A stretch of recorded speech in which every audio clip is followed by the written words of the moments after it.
Welcome everyone to another episode of the Definitive Crusade. As always, I'm your host, joining the machine, Hughes, and joining me this week is Matthew. Matthew, how's it going? It's going well, Johnny. How about you? Well, you know what? I'm a bit miffed. Really? You give him some time off to go and do Dr. Pepper stuff. Right. I hear you. He's been hanging out with the MPP guys, reading migraine books, drinking Diet Coke. Of all Diet Coke of all.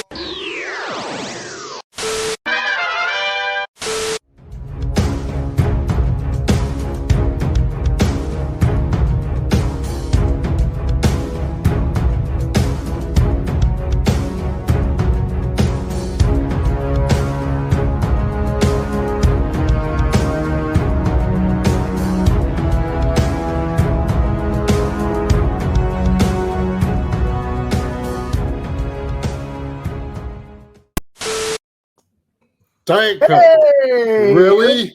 Really? You've been drinking Diet Coke, honest? I can't believe it. I can't believe it for a second. Oh, sweet. This means we can do 4 books. Woo! We can do 4 books again. Now that he's back. He's back. Damn it. Damn it, Barry Allen. Joshua, good to see you, my friend. Good to be back. Glad to have you back. Yeah, it was good to be back. It was a fun little hiatus. If you guys haven't checked out the 1-year anniversary special of the Pepper Pack podcast, go check it out. It was fantastic being able to record that from the Dr. Pepper Museum. I have to say, I can't believe that's a year. It only seems like yesterday you were popping your first bottle of Dr. Pepper. I know.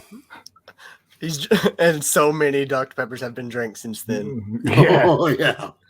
So many. That weekend alone. So I'll give you some Dr. Pepper news just because I know you're into this sort of stuff. My wife was at a Premier Inn in the UK, in York, which is about an hour south from where I am. And on the soft drink menu was free refills of Diet Coke, Tango, which is an orange drink. Do you guys have Tango? I'm not sure if you have like an orange drink. Very rarely do I see it. Yeah. But Dr. Pepper Zero was there as well. Ooh. She sent me a photo. I'll send it over to the Pepper podcast so you can have a look at it and give her the Peter Pepper Pepper podcast. Yeah. Yes, the one. The one that Peter Parker pops a pepper on because of in his migraines. Which, funny enough, will be making an appearance on Spider-Man 3. Hey, there you go. Hey. Dope. I am just waiting for my acting card to come through so I can be in Spider-Man 3. I'm sure. Right? Yeah. Right. Just waiting on my my SAG-AFTRA. Yeah. Yeah. Waiting for my echo when you come through because hey, every movie needs another English accent in there. Right? Exactly. You're the narrator. You're the narrator. I would be okay with that. I made the jokes that I would prefer to have Morgan Freeman narrate my life, but I'd be fine if Johnny did that too. Hey, excellent. You just got to be careful for him not to go on any tangents and miscommunicate anything. Whoa, hey, you're the tangent king. Just leave that there. Look, I mean, Johnny does have a point. Just kidding. All right. Okay. All fun and frivolity out of the way. It's down to the serious business of looking at some DC comics. And as always, we have a bit of a selection for you. We are going to start off with the second issue of a book that was it pretty much a gimme when this book rolled through on the old playlist. Yeah. So we're talking about Robin 2. It's written by Joshua Williamson, art by, and I've got to say, the fantastic Gleb Melnikov, colors by Luis Guerra, and letters by ALW's Troy Patiri. Excellent. Matthew, this is your choice, my friend. It was my choice, and as you said, it was my first pick. I didn't even look through the rest of the list. As soon as he sent me the list of what we were going to be discussing this week, I was like, Robin. That's the only one I see. That one right there. That's scary considering the list was in alphabetical order and Robin's the first one you came to. Yeah, right. I literally just went. Let's be honest, because he was hoping for Red Hood. Look, we're not going to spill. So all my of course he was going to look for the R's. R's. Oh man, but still, this, as we know, I did Robin issue 1 a couple weeks ago, or a few weeks ago now. I was enthralled with the book. I loved it, and so I saw this and I really wanted to do just the continuation of the series, and I love it. I love being able to pick up a book and dedicate myself to that series and love it so much that I want to keep reading it. And that's the reason why I wanted to pick this. It's because I wanted to find out more, because the last we left off, Robin died. Yes. No, it's not Jason Todd, Johnny. No, not Jason. Jason. Oh. No, it's If Damien. you want that, read Death in the Family. You can watch Jason die over. It's a few issues ago. You might remember it. There's something about a warehouse. Just go back and read it. Go check out the Old Timers comic book show. That's where we talk about Jason getting his just desserts. Pretty much. But Damien this time, he, as we left off from the last issue, he's been fighting in tournaments, trying to find a way to enter this tournament specifically on Lazarus Island. And when we last left off, he died. Flatline killed him straight up, just like stabbed him through the heart. And as we see, ripped his heart out. Mm-hmm, that's right. He ripped his heart out. I just remembered the hand through the chest. It totally went Superman Injustice. Roadhouse. It went Roadhouse. Mm-hmm. But I was curious to where they would pick up from this. And apparently they explain it immediately in the beginning. They show Robin being revived, basically his heart healing. And then he goes, wait a second. You're telling me he's revived after being dead? Is he a mutant? Is he on Krakoa? Maybe. I don't know. But Ravager is there right beside him, and she proceeds to explain why he's alive. Basically, as long as you're on Lazarus Island, you can't die. Essentially is what she says. And she goes on to explain the rules of the tournament about, like, everybody has 3 deaths before they die for real. It's very baseball of us all, isn't it? Mm-hmm. And so it's a fight. It's a tournament fight to the death. Last one standing wins the prize of immortality. And as I said, you have essentially 3 tries, 3 strikes, and you're out. You're out. It's the bottom of the 9th, and Robin's in the final inning. Mm-hmm. And so would that make Bullock the umpire? Because I would totally love to see him go. Yeah. Get me out of here! Your soul is forfeit. But Ravager then proceeds to be like, "Hey, I can probably teach you a few things. We should team up." And yada. And Robin's like, "I only work alone." Can't imagine where I'd get that. Tell you what, you get Exactly. Really deep voice for a 13-year-old. Look, he was raised by Batman, who does this. Like, they raised by the League. I only work alone. Okay. Oh, I should have extended that vacation. Oh man!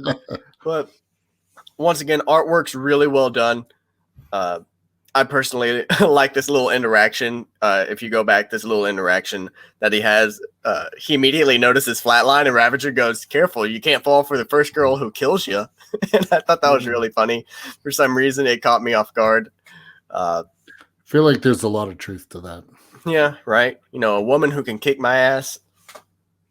Well, doesn't love always rip your heart out at some point? And in some ways, yeah. Is that not the metaphor in place? Not going to debate that. But yeah, as we move on, we see she goes to talk about the tournament, say that some people have already lost their first life, like Robin, so on and so forth. And as we go through, we're reading that Robin is there for his own, as we kind of expected. He's there for his own reasons. Ravager explains who's the biggest threat on the islands. There's the guy who looks like Slade. I don't remember his name off the top of my head. Respawn or copyright infringements. Yes, that's right. she said that he's one of the biggest problems. The Black Swan behind him. They were like she killed like a whole everybody in her acting troupe and all the audience because she got too into the White Swan character. Then there's XXL, who is like this little boy, but his ego makes Robin look humble. To quote, well, they say that, but we've not seen it yet, so exactly we have that joy to look forward to. Then she mentions Flatline, and with the biggest threat being the guy on the next page, Connor Hawke. Mm-hmm. Where have you been? The Green Arrow son to be. Tut. Just hanging out on Lazarus Island. Just doing his own thing. But apparently he's been also trained by the League of Shadows, and they're all in this tournament. Mm-hmm. And it's just going into detail about the fighters, who he's going to be going up against, yada, yada, yada, until we get later into the issue where we see him, just kind of stalking somebody. He's stalking somebody at night, and that's another rule. There's no fighting at night, which makes me think that I don't know much about Lazarus Island.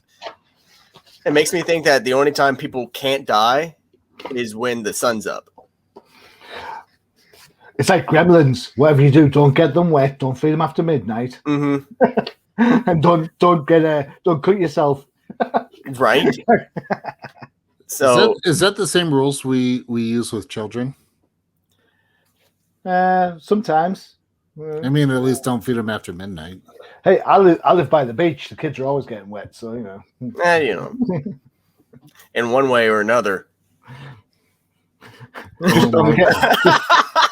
To be fair, just to clarify that, they were getting thrown in the sea. That's how we're getting wet. That's how they're getting wet, right? Josh. That's how they're getting wet. They're going in the ocean. Yeah. Oh yeah, sorry, yeah.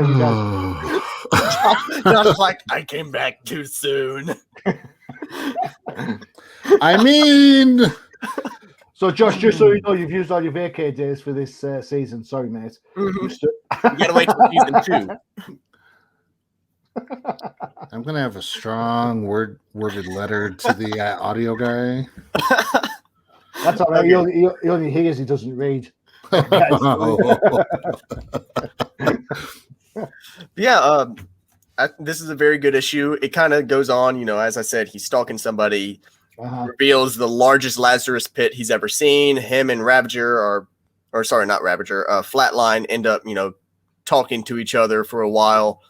And then he goes to run away. Ravager catches him, and she's like, I can teach you something that your father and your mother never taught you whatsoever. And that's how to have fun. And it goes over to the other side of the island. People are partying at night, having drinks, having a good time. Cool. Excellent. And that's kind of where it leaves off, is Ravager trying to teach Damien how to have fun. It's kind of like an episode of Below Decks. Mm-hmm. All right. Okay. Good shout. So you enjoyed this book then, Matthew? Yes? I did, and I'm curious to see where it goes. Cool. Excellent. Josh, did you have a chance to catch up with Robin 1? If not, were you all of a flounder when you saw good old Damien minus his ticker? So I enjoyed this book. I mean, the first one, I was a little hesitant. I did mention that it had a very Mortal Kombat-ish feel. Exactly. And it still has that feel. However, now that we kind of get a little more information, I mean, not a lot, but a little bit more on the purpose of the island, pieces are starting to fall together. The thing I appreciated the most about this book, it did not feel like a filler, because the story was actually progressing forward. Mm-hmm. And I mean, the fact that this is only issue 2 and the story is actually going somewhere, that's what I appreciated. Again, we get Damien's, sass, his attitude, his arrogance, which has been captured so well in this book. And I like the fact that it was explained that all the combatants on the island have no problem killing. So it was clarified there. And of course, on this particular page, we get to see Damian just kick ass and take names. And I think this page, yes, 9-panel page or more, because I know Johnny probably looked at this and went, oh. Yeah, it's all right. It's a double spread. I'm all right with that. Okay. But, I mean, I thought this was so well done. Put together so well to show Damian's ability to kick ass and take names. So I'm very pleased with the story. I thought the artwork was spot on. The colors were fantastic. So it's looking up as far as Robin goes.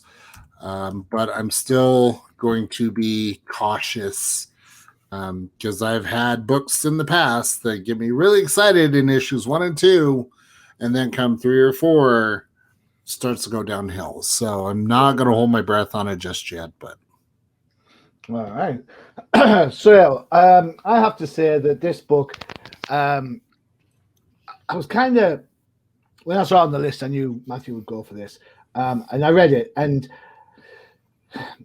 I didn't want to like it because Damian really does my head in after a while, but I thoroughly enjoyed it from page 1 onwards. I loved how there's got the base spot. It's like they tell you that someone's going to die, then they do that, then they change it to the 3 strikes thing. You know full well it's probably going to be someone's going to die at the turn of dusk, and it's going to be or turn of dawn or something like that. And it's like, you know, but it'd be like a second after the sun goes up or down that reflects. Yeah.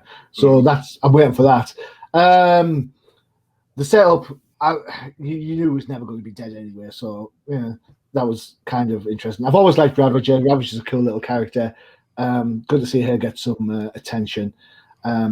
Respawn, I could absolutely do without. Like whatevs.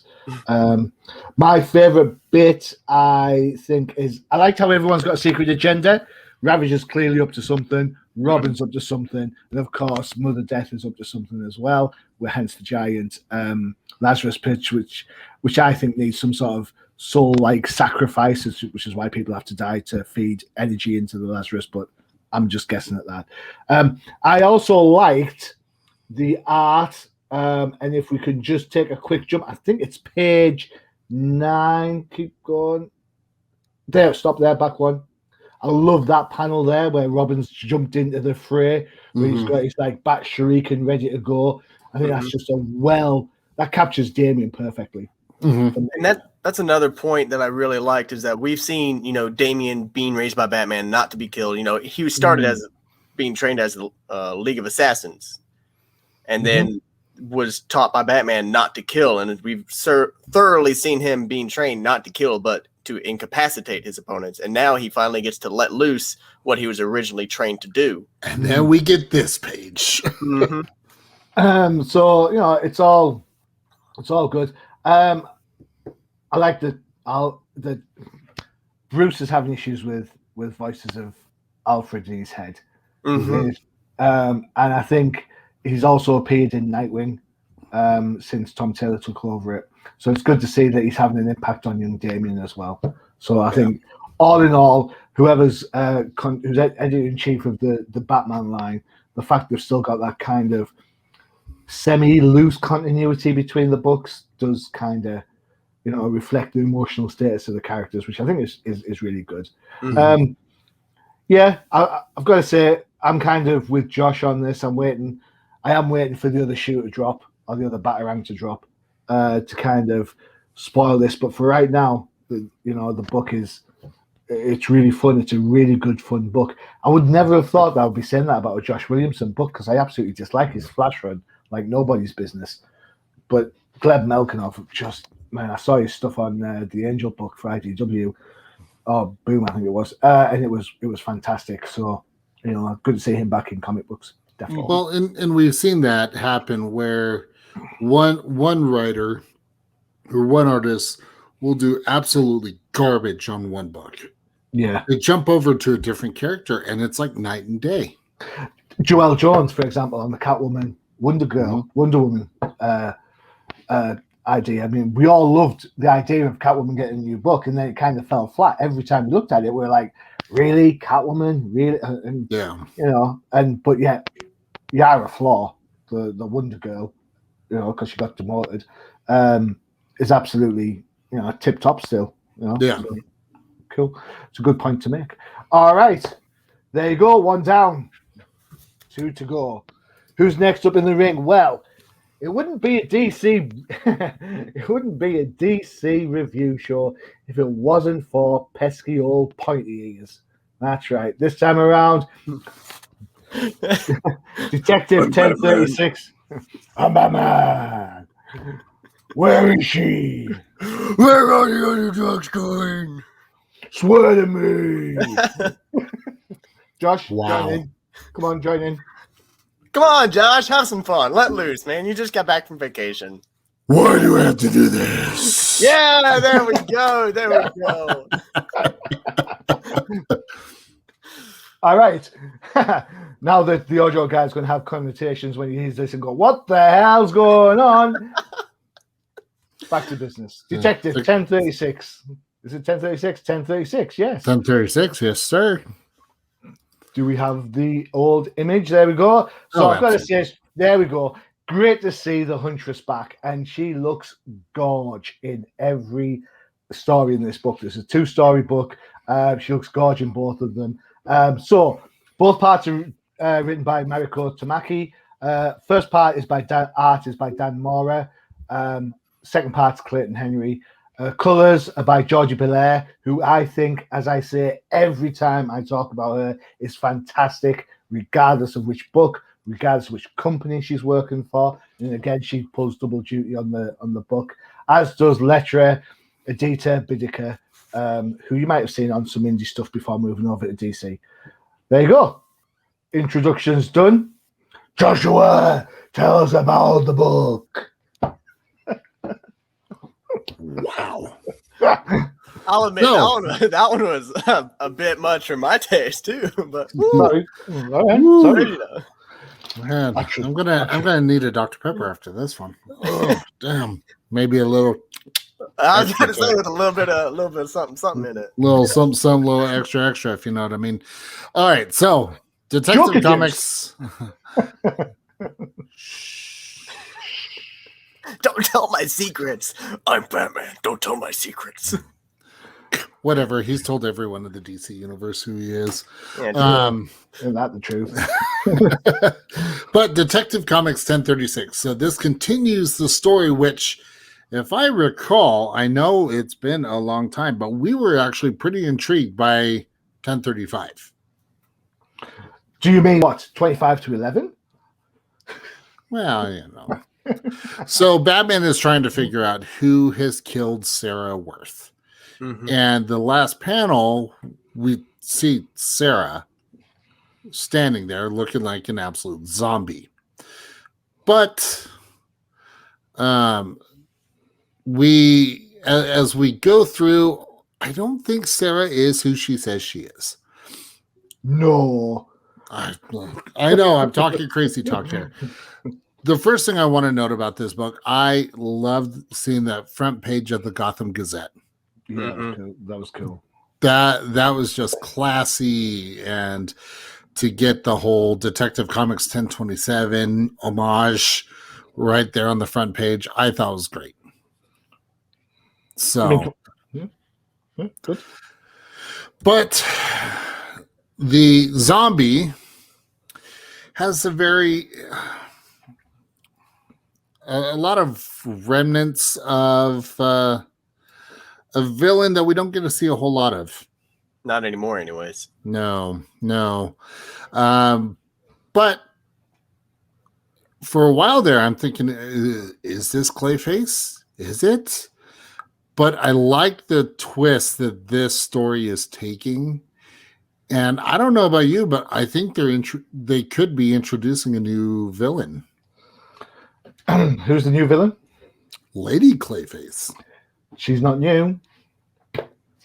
Just want to say that out there. Well, I'll make a note for that for the next Jeopardy. She's not a new Clayface.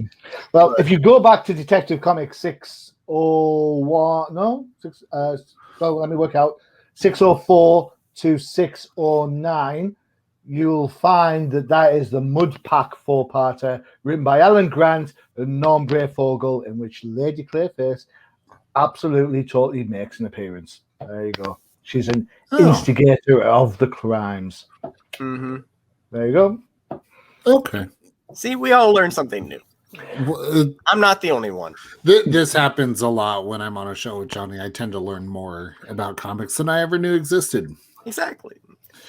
But happy to help. Well, I'm glad. That's why we keep you here. Yeah, thanks for pointing that out. I'm so glad you had me. Wait. I'm not a horse here. Damn it, Barry. Why What's are you going guys on? attacking me? So never. All right, carry on. But I think the biggest thing that stands out in this book is the artwork throughout the entire book. Top notch. Yes, Jordi Belair knocked this one out of the park again. I don't even care that it's another baseball reference. Bitch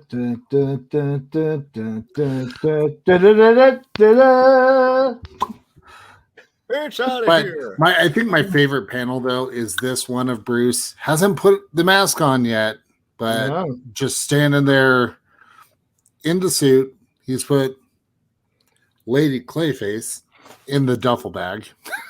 Because where else is he going to put her? Well, yeah, makes sense. But I don't know. This book just really showed Gotham the way that it's supposed to be. Mm-hmm. And I'm really excited to see where this story goes. Huntress, Johnny, as you said, she's smoking. Absolutely. Now, tell you what, that's how you draw a woman without over-sexualizing her. Exactly. She's just powerful. Just that stance. Yeah. And for her to say that she's a faster shot than Batman, and then he says, I doubt that. I'm like, I would love to see that challenge. Right. She would kick his ass and then some. But yeah, this book was just fun to read. And again, the artwork is spectacular. So whether you're caught up on the story or not, this is one worth picking up because it is really, I think, one of the best books so far this year. Wow. Just from an art standpoint. That is high praise. Mm-hmm. Okay. So, and to be honest, I didn't get through the second story because, well, I was just so caught up. I mean, look at this panel with the penguin. Honestly, all of it's gorgeous. It is absolutely. You look at this book and you're blown away. Mm-hmm. This is one of those books that I think, when people say things like, and you guys are both gamers, right? Do you know that? You know when you play Arkham City for the first time, and you drop down to on the way to the courthouse, and you do your first little mini flight. Mm-hmm. Yeah, and the city just looks so big, and you're like, wow, this looks like I'm never going to see this city like this again because it's like repetition.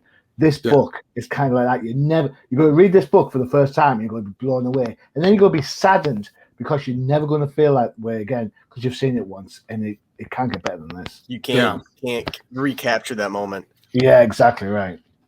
I remember very vividly the very first time I played Arkham City. I finished it in exactly 12 hours. I went over to my brother's place. He was like, hey, I just got this game. You should play it. I said, cool, let's play. And I started it at 12 o'clock midnight and finished it at 12 noon the next day. Like whole storyline, everything. I could not put it down. It was a wonderful game. And as you said, the escape of the city, the cityscape is just marvelous, and it was really well captured in this book and through the artwork. I would say that the fact that Jordi Belair is doing such an amazing job, the best is yet to come, especially with this story. Cool. And I'm interested to see where all this pink eye stuff is going to go, because apparently that's like something that's spreading. You know, Batman mentions later on or earlier on where it's like something's wrong in the city. People are disappearing more often than usual with no known cause. And then we start seeing glimpses at people essentially going berserk and hurting other people and then dying from whatever this symptom is. So this is COVID-45. Okay. Well, thank you for spoiling. Well, you know. Just make sure to wear your goggles. Yeah. We don't wear masks anymore. They're all goggles. Wear the goggles. Don't touch your eyes. You're good. You're fine. Johnny's sitting there going, oh. I just want to check the nhs.gov.uk website to see if that is true advice. It isn't. Fake news. Fake news. We haven't had that for a while. All right. I do have one big thing I really want to say about this series is that the first two that came out, we were all about the artwork just like we are now, and then it went over to the Huntress storyline, which didn't seem to be tied in or anything. And so I think Josh had mentioned on the first issue that he didn't read it, and I read through it and I was like, yeah, it's different. It's a nice little different take on it because you go from dark and gritty to light. I believe that's pretty much what I said. But then we see the stories kind of come together in this issue. That we start seeing why they did the two separate issues, because they start melding together. And so it's made me rethink my position on the double story. In a good way or a bad way?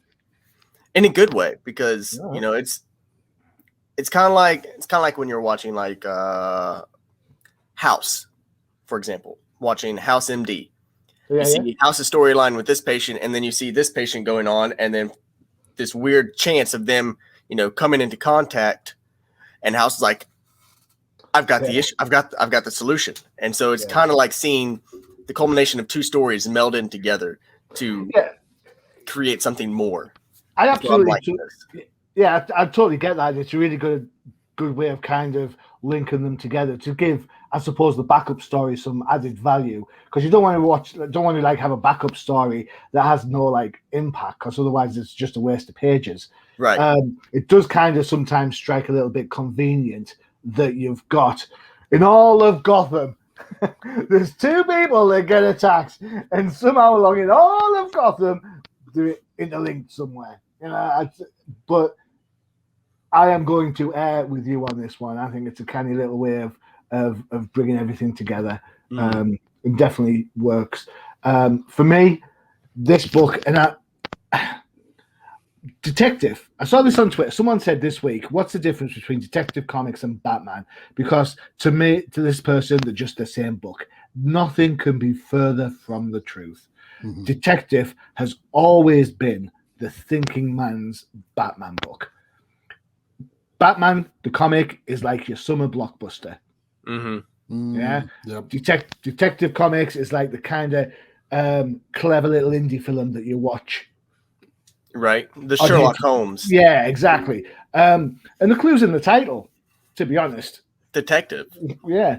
There's a lot going on in this story. It is a little bit convoluted, so you've got to pay attention, which I don't mind, because I think, you know what, I'm in it for the long haul. I want a comic book that has impact. I want a comic that takes me longer than 20 seconds to read. So, especially when you're paid like $4.99, $5.99 for a book, you want an experience. You don't want it to be done in lickety split. So, right. Yeah. But no, art's great, and it's good to see the Huntress getting some attention. I think she's been, especially the Bertinelli Huntress, she's been absolutely misappropriated throughout New 52, Rebirth. When she was in the Grayson book, it's like, and then she's part of the Bat family, but she isn't part of the Bat family because it's Bertinelli, not Wayne. and of course you've got Wayne over in Batman and Catwoman. So I'd like to see Huntress become more prominent in the Batman mythos. Hell, give us another Huntress miniseries, and I will be all over it if Dan Moore is on that. I see her a lot like the female Red Hood, to be honest. So. You're addicted. You're addicted. Look, they're both anti-heroes. It's like, I can't walk past a can of original Coca-Cola without thinking, man, that's a red can, just like the Red Hood. Just like the Red Hood. John's over there like, I'm going to stay out of this one. Oh, man. All right. Okay. So 2 thumbs up. So there you go. We've got 2 good books, 2 books that we've absolutely loved to bits. Will the third hold the average, or will we be dropping like a stone? No, it didn't get awkward at all. I don't know what you're talking about. Look, it's just common, it's just a common case of like big Red Hood fan versus not Red Hood fan. So, and on that note, whilst we redress our cans of Coke and pepper and God knows what else is going on right now, here's an advert for something that I believe is up and coming.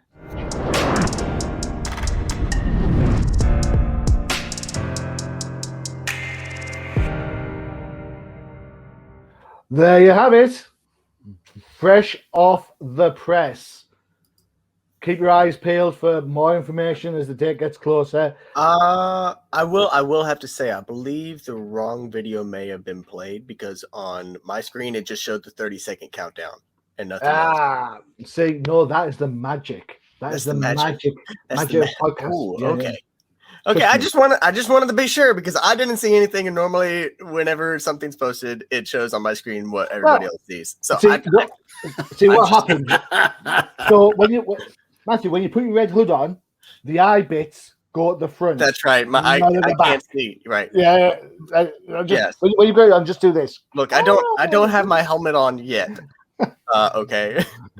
All right. I'm just trying to. Okay, so we'll just put these on, and I'll just. I don't have my glasses, otherwise I would be like, I've got. Does that? Oh no, I don't. Oh wait, yes I do. I have 2 20-sided die. That's about the best I got. All right, next up. Ooh, natural 20. Okay. I could totally be back in the Texas sun right now. You could, but you're here having a good time with us. Well, don't lie. Don't lie. You're having fun. Come on. Josh, just that last message you sent is 2. There's only 1 T in hand my notice in. There's only 1 T in that. Sorry, mate. It's like, what's going on? All right, okay, last book. It's my choice. Good luck. Where were we? This is it's a one-shot. It's a one-shot. Thank it's God. leading into the Stargirl up-and-coming series. This is Stargirl Spring Break, written by Stargirl creator himself, Jeff Johns, art by Todd Nook. Nauk, I'll never know how to pronounce it. Colors by Hi-Fi and letters by Rob Lee. All right, so this is a reintroduction to Stargirl. It's part of the DC Infinite Frontier stuff. So therefore, you get cross continuity like nobody's business. There are some JSAs in this, 7 soldiers in this, pretty much all sorts of crazy shenanigans. Josh, as you're on holiday, we're going to hit you up first for this. Stargirl Spring Break.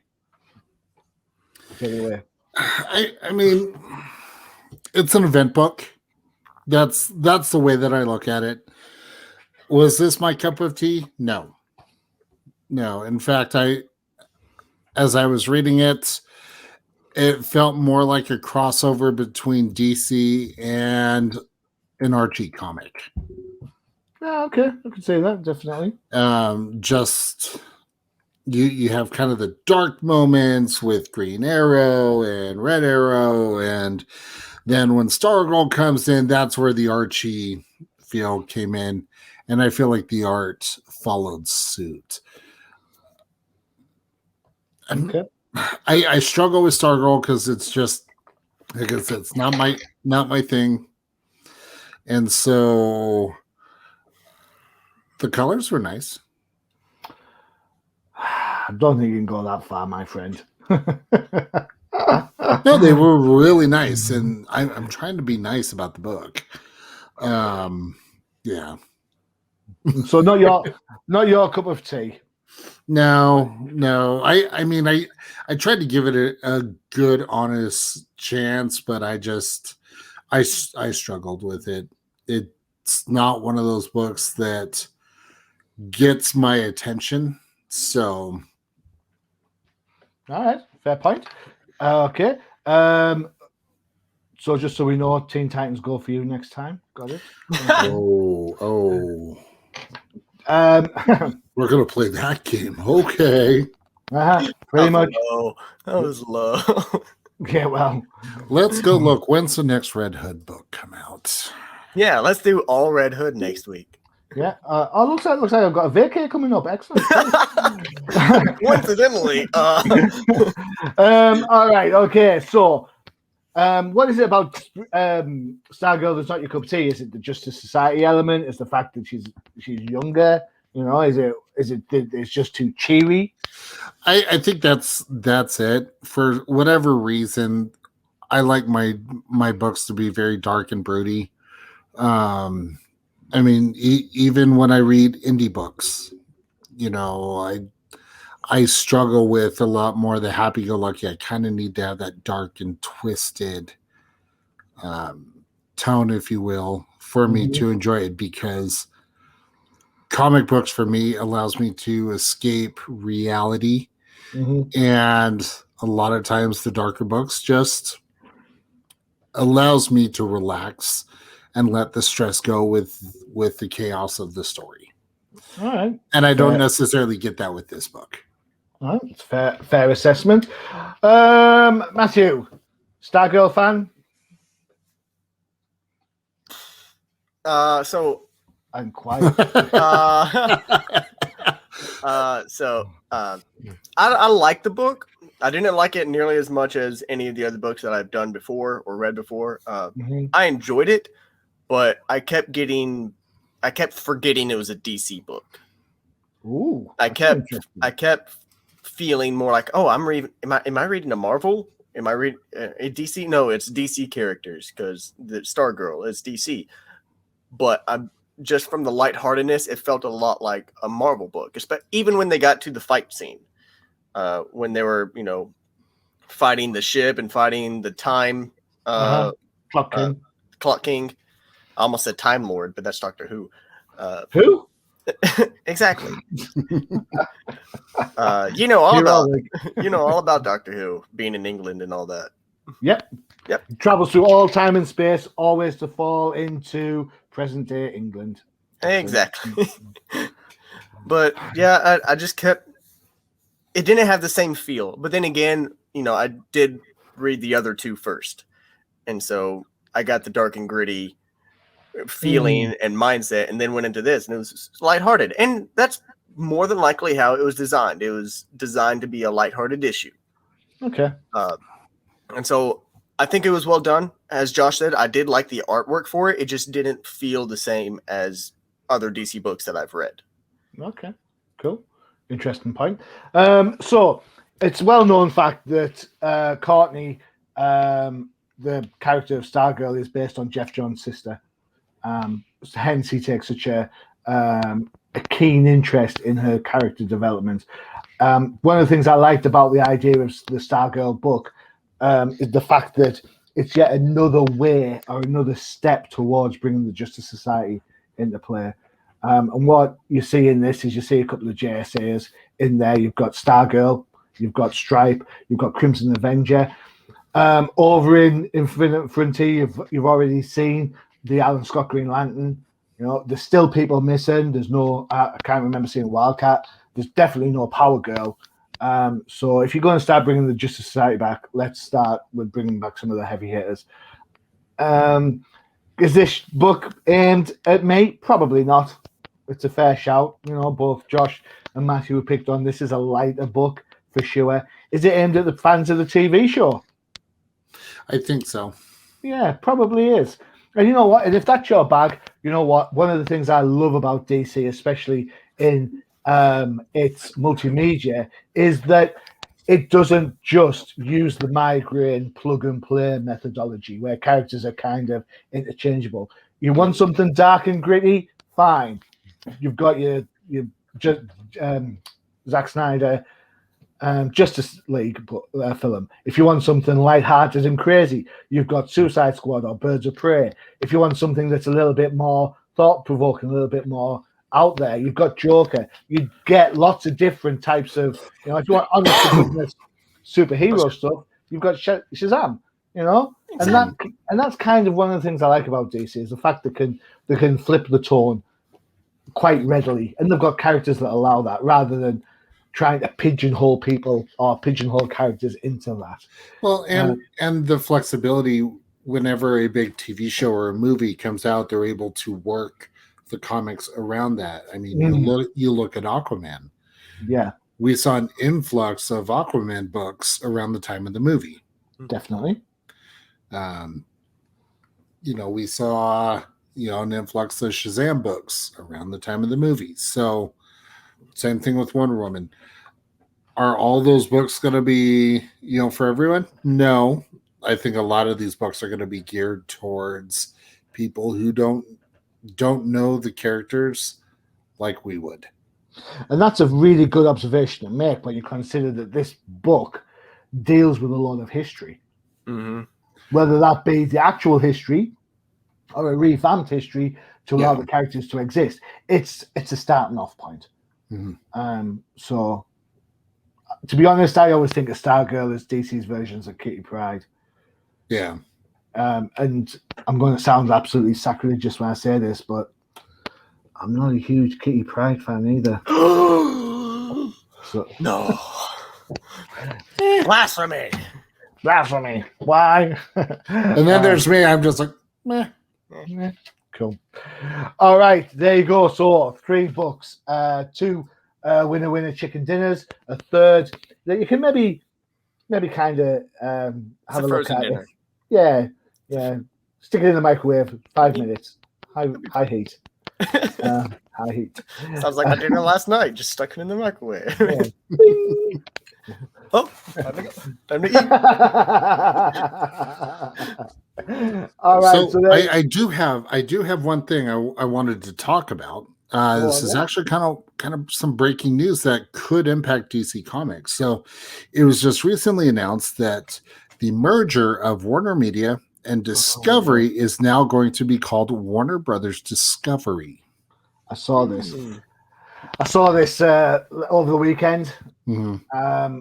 So the theory here is that at some point, therefore, is it not Discovery's owned by Disney, and therefore Disney will be able to produce Marvel and DC comics? Or more importantly, could we, or does it increase the possibility, and this is pure speculation, of a DC Marvel crossover movie? If you're asking my opinion, probably. Do I think it's a good idea? No, because as much as the Marvel movie franchises are all hugely, massively successful, it is plug and play. Yeah, absolutely. And I think you'll find that without, it'll be interesting to see, I should say, how the next Phase 4 films do. The Eternals, for example, is, you speak to the man in the street about Eternals, it's just another superhero team. Mm-hmm. Comic book fans, the Eternals are a little bit more than that. Right. So I would hope that if Disney and therefore Marvel end up owning DC Comics, I would hope that they still have the DC identity and don't end up just being Marvelite. Yeah.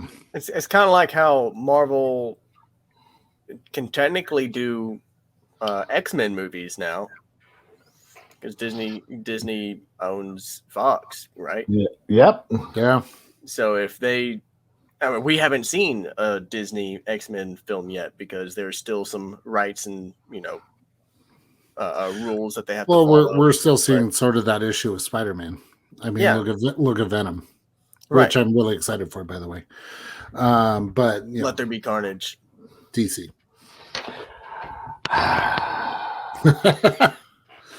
What, Johnny? What? You Talk to us, complained Johnny. that I was Look, gone. We are here for you, Johnny. Okay. No, it's fine. No, hey, You can talk to us anytime. okay. Just know. I might be able to talk, but do you listen? That's the question. That is a good question. Just know by the next episode, Batman Urban Legends #4 comes out featuring Red Hood. Really? Yes. You don't want to play this game? You do not want to play this game. I kind of do. All right. There you go. Challenge accepted, my friend. Check us out as the Machine and Josh go to war with Matthew stuck in the middle. Or you know what? Future state Gotham #2. If only I could put in the "this is awkward" thing on the screen. Well, the problem is, I know where this is like. This is absolutely fall boom straight. You know, Matthew would go with the Red Hood side, apart from that Gotham Future State Gotham book because it's got no colors. So I don't know, Johnny. I haven't seen what you argued with yet. So to be fair, the Red Hood in Future State Gotham's just Hood.